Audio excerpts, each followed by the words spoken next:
good morning or good evening to those of you who are tuning in from other parts of the world. Yeah, it's a real pleasure to be here. I'm just curious, how many of you practice mindfulness? How many of you, whether it's with the app or others? Okay, wow, almost everyone. That's great. That's wonderful. So the title of this book of mine is called Say What You Mean. And I'd like to share with you some of the kind of key and most powerful teachings in the book that I've come to over the last 20 years of my practice of both mindfulness and communication.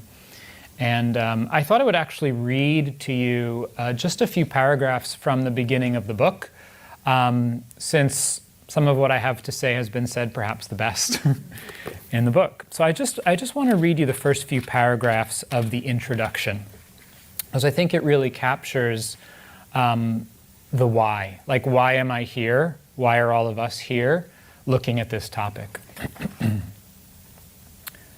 What we say matters. We've each felt the power that words have to heal, soothe, or uplift us. Even one caring remark can make the difference between giving up and finding the strength to face life's challenges. We each also know something of the great harm that can be inflicted through speech. Sharp words laced with anger or cruelty can break a relationship and burn for years.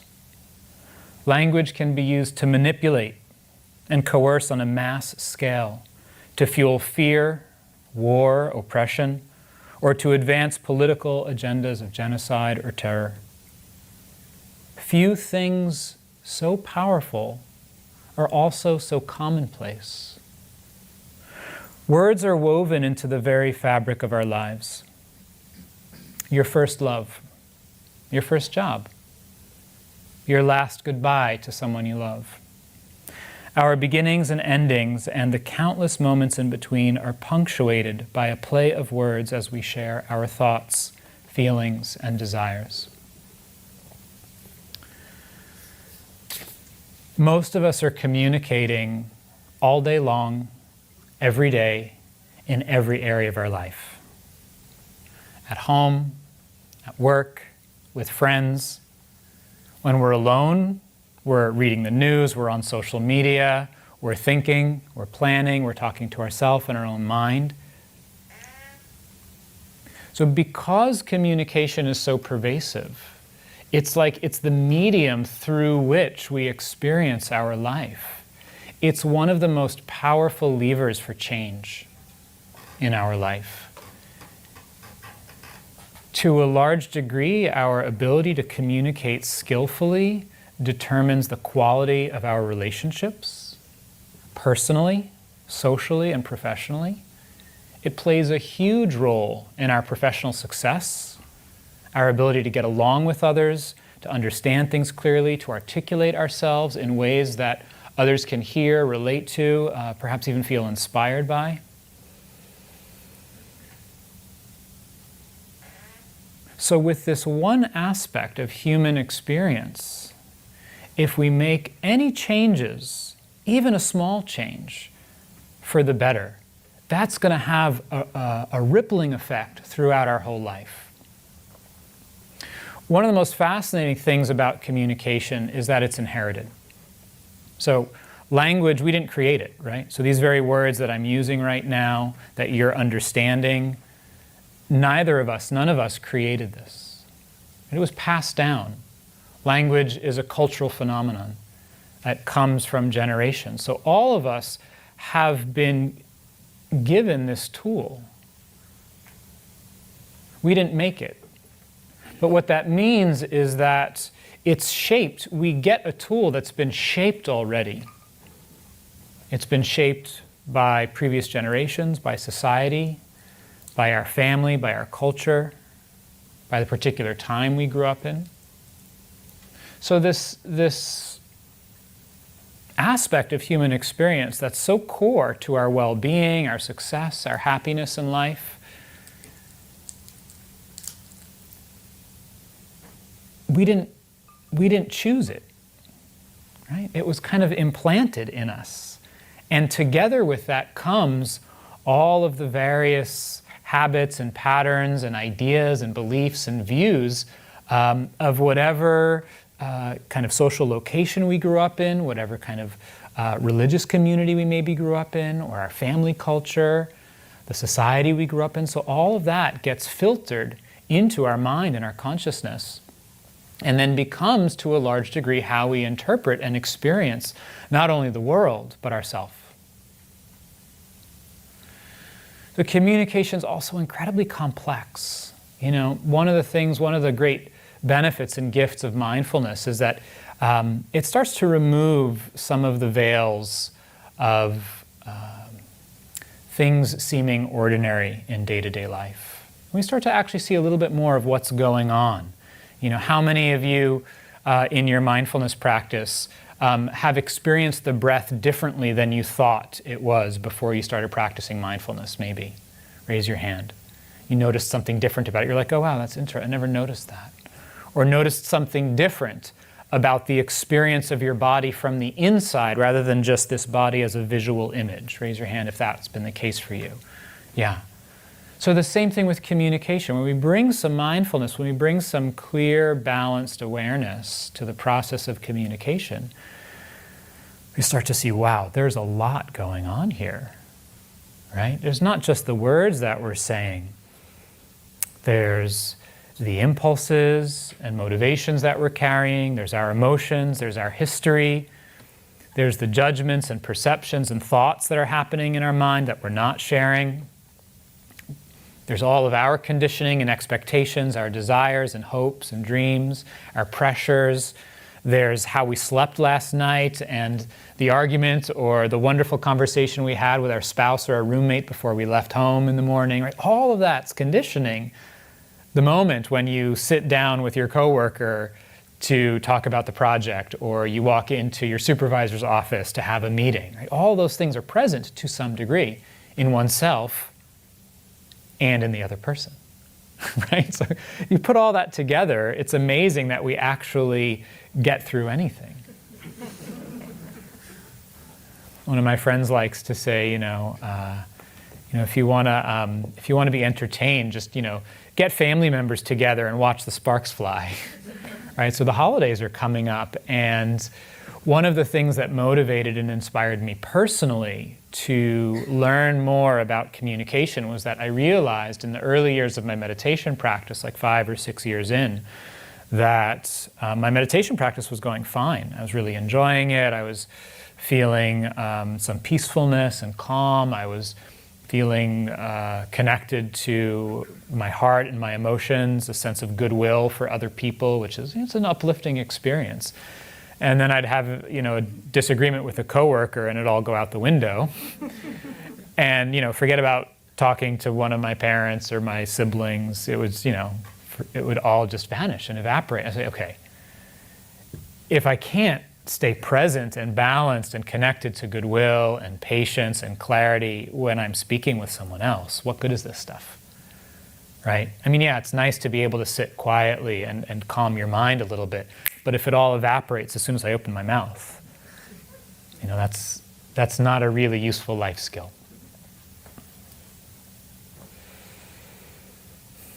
So it's complex, it's inherited, but precisely because communication is a learned skill, it means that we can change it. Right? If it were hardwired, like some of our biology, like the fight, flight, freeze mechanism that's there to protect us, we can't change that. We can develop other resources to handle it when it's misattuned to what's happening around us, but those responses are deeply rooted in our biology for millennia, for good reason. Language isn't like that. The capacity for language is, but the actual language that we use is created. It's totally relative to this particular time and place in history. So it can be, how we use it can be changed. It's like someone gives you a tool and they say, here's how I use this. And you watch for a little while and you start using it and you go, I can use this a lot better. Look, if I do this with it, Or if I add this to it, or if I take this part off, look how much better it works. So we can start to shape and mold the way that we use this inherited capacity of language.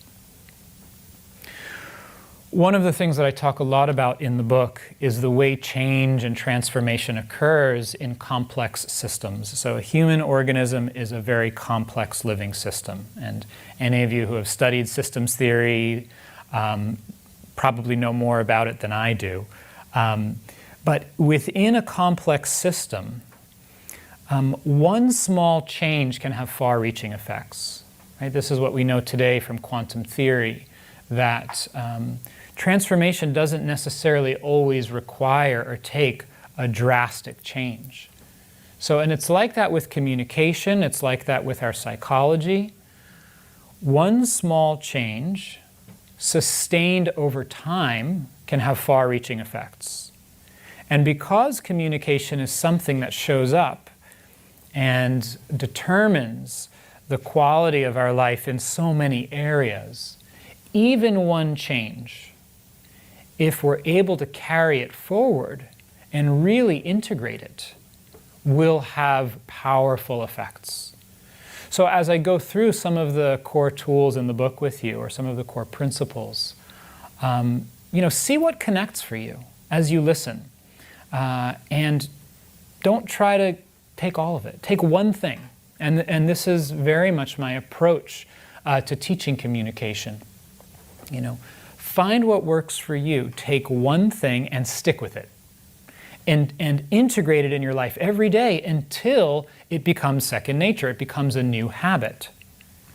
And then it's there for you whenever you need it. And then you take another one.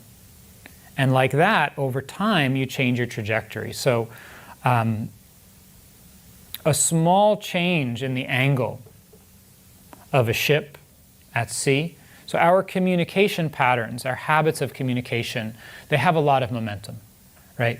All of us have been communicating. We've been thinking and speaking and listening and interpreting and perceiving in certain ways for decades. There's a lot of momentum there, right? In terms of neuroplasticity, in terms of the way the mind works, the more you think or speak or act in a certain way, those neurons that fire together wire together, and there's kind of a groove. There's a little track that gets created in the neurology, and then the electrical impulses, the energy in the brain, tend to run down that way. So there's a lot of momentum. It's like a cargo ship at sea, traveling at a certain speed. So a vessel with that much mass can't turn on a dime, right? It's impossible. But if they change the angle of the rudder just 1 or 2 degrees, right, a ship leaving from London headed for New York, a 2-degree change in its angle, it'll end up in either, I think, Portsmouth, New Hampshire, or down in Chesapeake Bay, Virginia.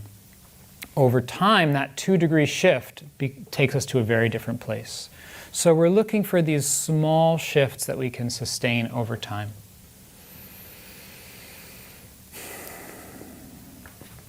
So as I said in the introduction, I think we all know something about the power that words have, right? How many of you have lost a relationship in your life, personal, professional, romantic, because of, a difficult conversation or argument? Raise your hand. Yeah. How many people here have had a conversation, a difficult conversation with a friend, a colleague, a loved one, where you had the opposite outcome? You were able, for whatever reason, to actually stay with it, to keep engaging, and you came out the other side. And not only that, but the relationship got stronger because of it. Raise your hand if you've experienced that. Right? So the question is, what makes the difference? Right? We have a disagreement. There's some hard feelings, there's intense energy and emotions. How come sometimes it all goes south, and other times we're able to see it through? So what I've become interested in is, what are the conditions that help us to have more meaningful, effective conversations? And how can we begin to influence those conditions in ourselves and in the relationship, so that we're more likely to be able to go in the direction of seeing those difficulties through, of really understanding each other. So there are 3 core trainings and 3 steps that I teach in the book, Say What You Mean. And the first and most fundamental foundation to meaningful conversations and effective communication is mindfulness. For the simple fact that we need to be here first to understand anything.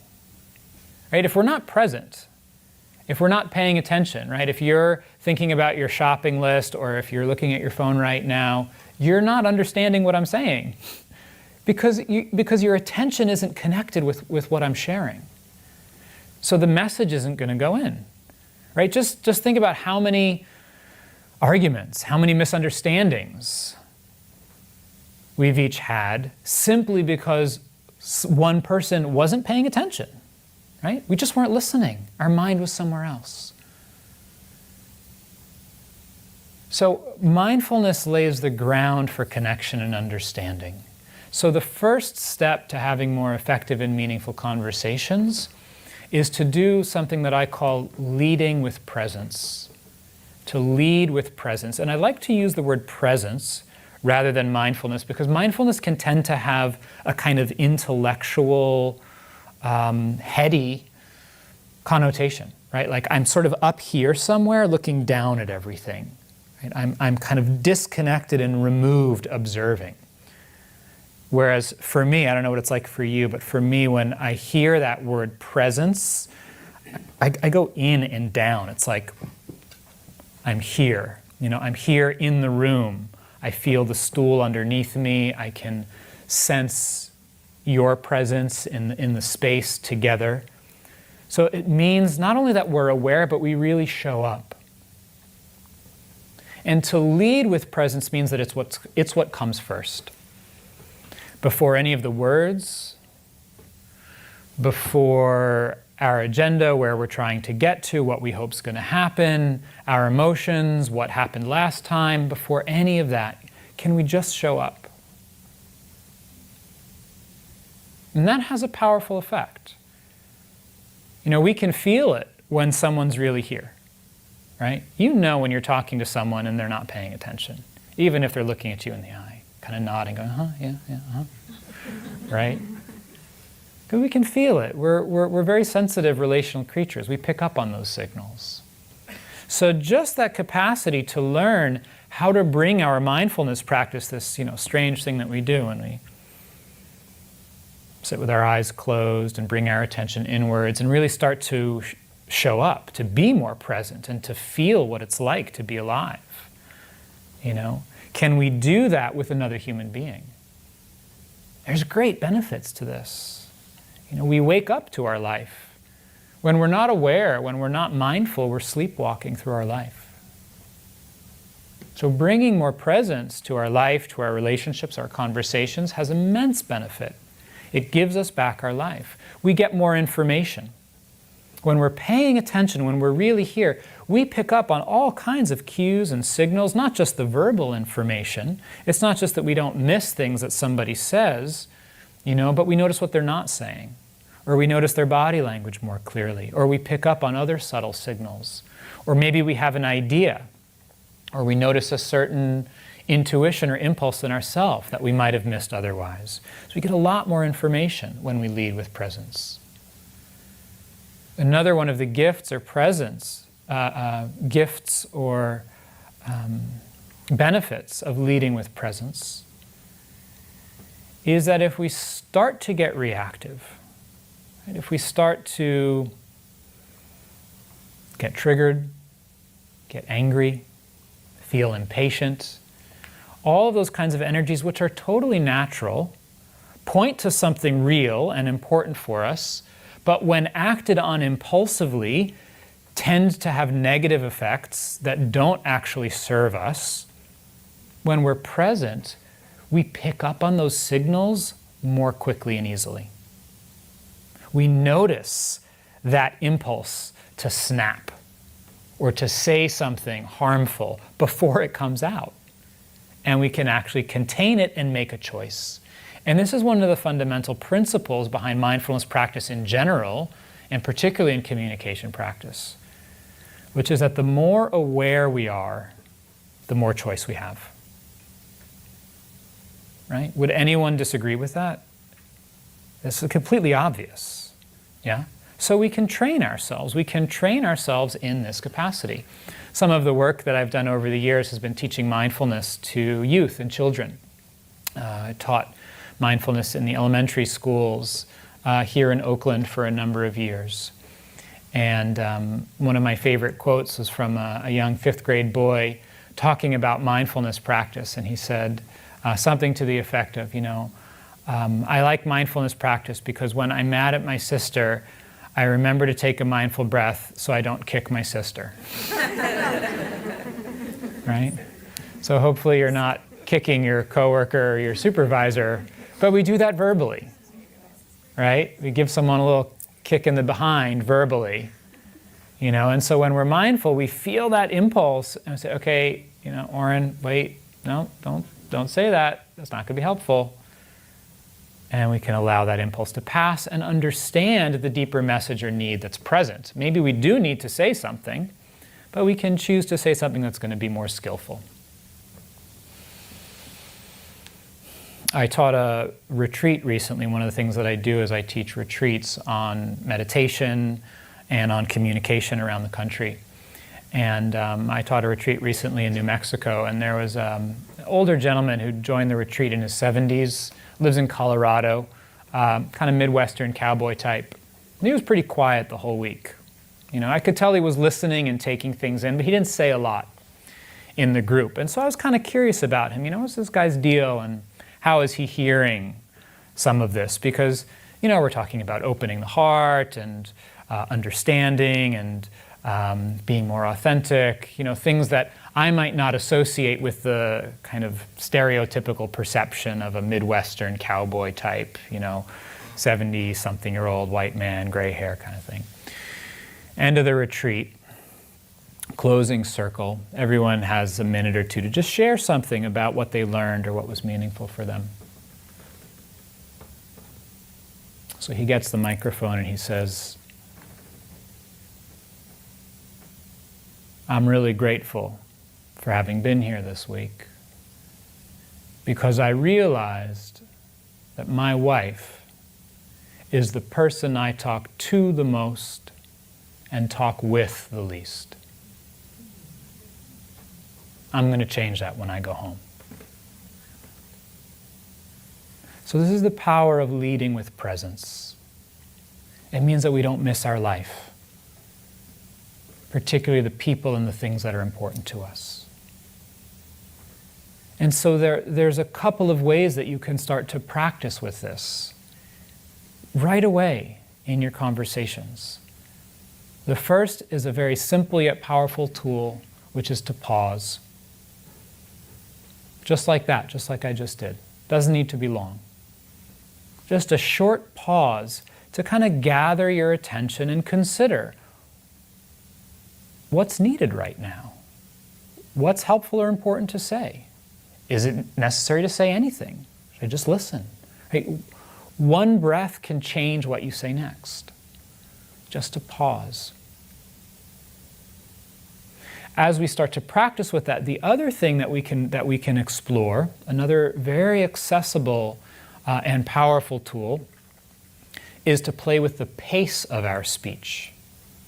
So to just pay attention to how quickly you're speaking, and this doesn't mean you need to speak very slowly all the time. It's like be normal. But sometimes when we're talking, we just talk so quickly and we're so animated and we're so excited, we don't even know what we're saying because we're talking so quickly, we can't even stop. It's like, right? So, just dial it back like half a degree, right? What that does is that it's not so much even about the pace as it is about doing something different. See, our communication patterns are deeply ingrained. Communication's so complex. We couldn't figure out how to do this. It's happening automatically. There's so much going on to form words and concepts and express oneself. But if you slow it down just a little bit, you're still talking at a natural pace, you start to be more aware of the process of speaking. You can start to feel the vibration in your larynx and your chest. You start to be aware of your body. You start to notice if you're losing your breath. This is very powerful. When we take our time with our words, it communicates something to other people. It communicates a lot of things. It says, you're worth my time. It says, I'm worth your time. It says, I believe that what I have to say is worth listening to, so I'm not going to rush. So pausing and slowing down are two very powerful ways to lead with presence. And there's other tools for this in the book that I share. So this is the foundation. This is the first step to bringing more awareness to our communication and to creating those conditions for more meaningful and effective conversations. So this gets us on the map. It's like this gets us into the playing field, and now we can actually start to work. So the second step, the second key factor in training is about our intention. Where are we coming from? So intention is the inclination, the motivation or wish in our heart. It's what drives the direction of a conversation. Why are we speaking? Where are we coming from? What are we after? And what we start to notice with mindfulness practice is that some intentions are more helpful than others in our life. There's certain intentions that tend to take us into trouble, and other intentions that are more reliable, right? Like, the intention to just have my way, or control things, or manipulate things, even when it works, even if it works, which it doesn't most of the time, but even when it works, it comes at a cost, right? Other people don't trust us. We lose their sense of goodwill. Maybe they fear us, right? Or the intention to blame or to be right or to win. These very deep-rooted intentions that we've picked up from our society versus an intention to be patient, an intention to listen, an intention to be kind. Right? These are all different kinds of intentions. So one of the most powerful and transformative ingredients in any dialogue or relationship is the intention to understand. Because communication is about creating understanding. Communication is a process of sending and receiving messages, right?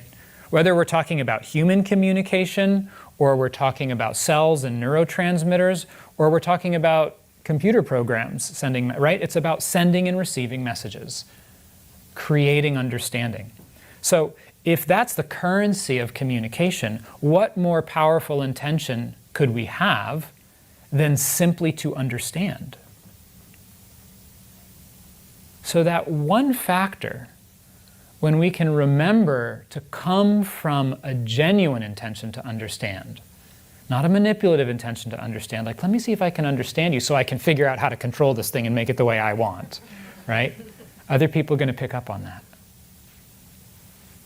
The genuine intention to understand has a transformative effect.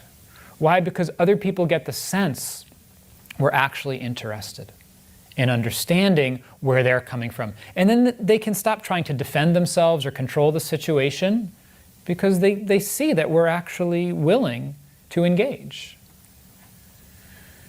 So I don't know if you've noticed, but so far I've been talking about being present, I've been talking about intention. I haven't mentioned anything about what you say. Title of the book, Say What You Mean. So much of communication is not about what we say. It's about where we're coming from and the quality of connection or understanding that we're able to create. When you're having a conversation with somebody and they're saying one thing, but their facial expression or their tone of voice or their body language or something even more subtle that you can't put your finger on is saying something else, right? You get that sense this person's trying to pull one over on me. Which do you trust? Do you trust their words, or do you trust that deeper gut feeling? Yeah, we trust our gut feeling, right? Because the communication's primarily not about what we say. The words matter. The opening line of my book is what we say matters, and it does. But the real transformation is from what's coming inside, because that is what's animating and shaping the words.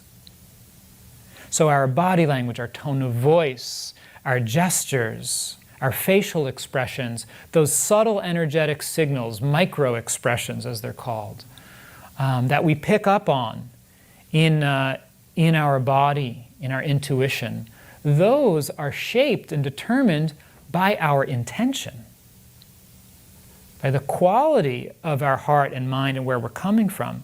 And with mindfulness, we can begin to become aware of those intentions and choose more skillful, helpful intentions in our conversations. So the instruction here, the training here that I offer guidance on is to come from curiosity and care. This genuine intention to understand, which has these two components of being genuinely curious, but also caring. Doesn't mean we like everybody. It just means we don't have ill will and hostility in our heart. We're connected to the sense of being, of our shared humanity. You know, that we're all just doing the best we can. And when we can do this, the effects are profound. One student of mine taking a class I was teaching locally here in the Bay came back to class one week and she said, I'm loving this stuff, and I was sharing it with a friend, and I was just telling her about this intention to understand, and that you could do this in a conversation, like you can just focus on trying to understand. And the friend, a few days later, came back to me and said that she did that, and like all of her conversations and relationships were changing and getting better. She didn't even take the class. You just talked to somebody and heard this one tool of come from curiosity and care. Just be genuine, try to understand what someone's saying. That doesn't mean that we give up our view. It doesn't mean that we agree with them or that we say yes. It just means that we try to hear things from their perspective. What would our society be like? What would our country be like if our leaders, if the media were able to model this? Hello, right? I mean, this is not the norm. This is not the message we're receiving every day. This is one of the things that's so needed in our culture today, is this willingness to just listen to one another, particularly across our differences.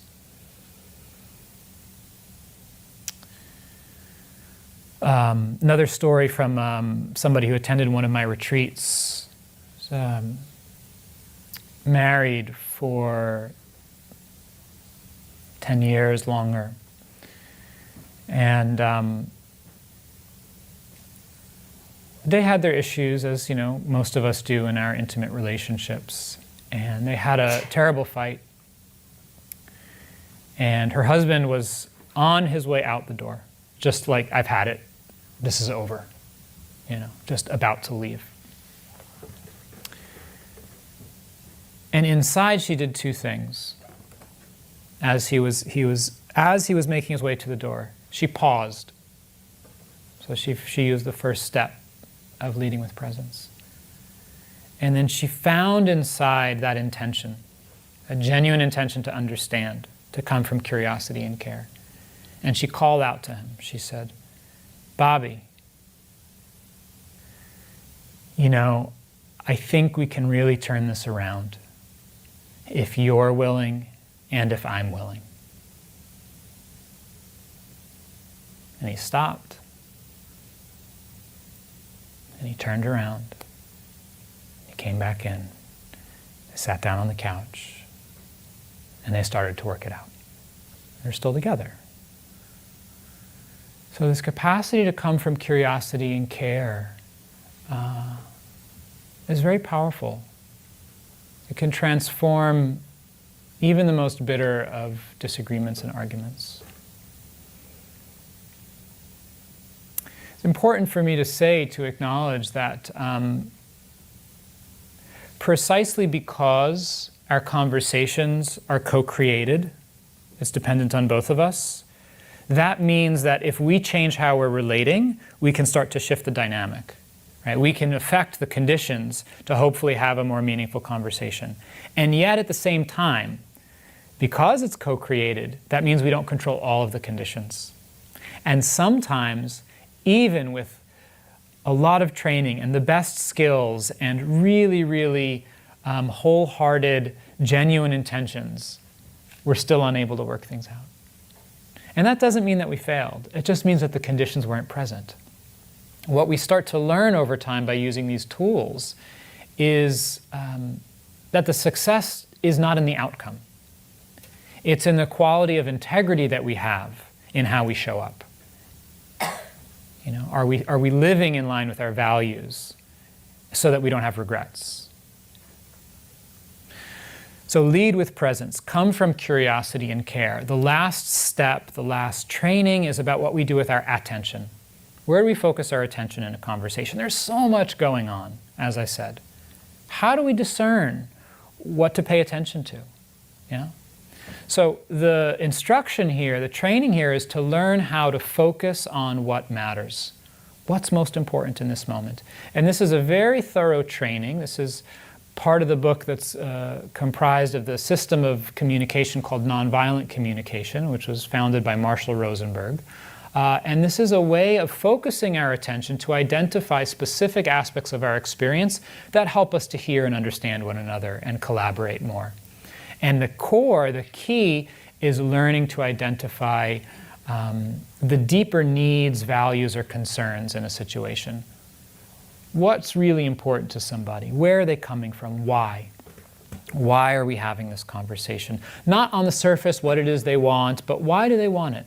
Or not what I want, but why do I want it? When we're able to identify that, there's a lot more room to hear each other and to start to work creatively to see if we can find something that works for both of us.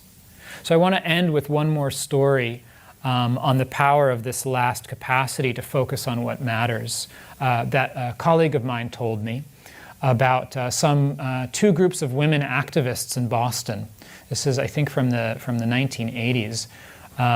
One group that was from an organization that was pro-life, and another group that was from an organization that was pro-choice. And they met at a demonstration.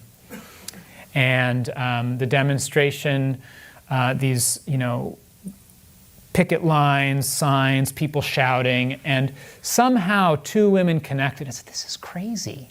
We're just yelling at each other. We're not actually getting anywhere. Why don't we get together and talk? Let's meet." So a small group of a few women from each organization got together. And they met over several months and really tried to understand one another. What matters? Really tried to understand each other's values and got to know one another as human beings beyond the kind of, putting each other in a box of, well, you're just that, and so I'm not going to connect with you because you're not my type, you're not in my camp. So what happened, none of them changed their views. There wasn't this kind of miraculous one side switched over to the other, right? I see the light, you're correct, or something. But what happened was, at a certain point in time, the pro-life group, the women got wind that there was plans for somebody to come to the Boston area and bomb an abortion clinic. And they sent a message out. They said, "You're not welcome in our community. Please don't come." They didn't agree with the people on the other side, but they recognized their humanity. And they said, "We don't want to use violence to accomplish our aim." That's the power of these tools.